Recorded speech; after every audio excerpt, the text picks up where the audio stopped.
President President Jacob Zuma is not an honest man. Over time, President Jacob Zuma has proven to be a very dishonest man.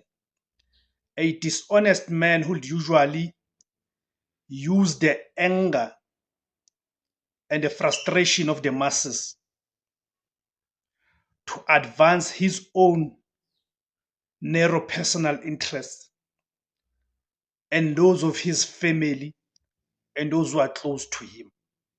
What has happened to Floyd Shibambu is indeed the testament of what I'm talking about. But before I delve deeper on that issue, let me just greet you guys. My name is Tebos Kosana, and the name of the platform, it is The Agenda. Please, guys, help me grow the platform.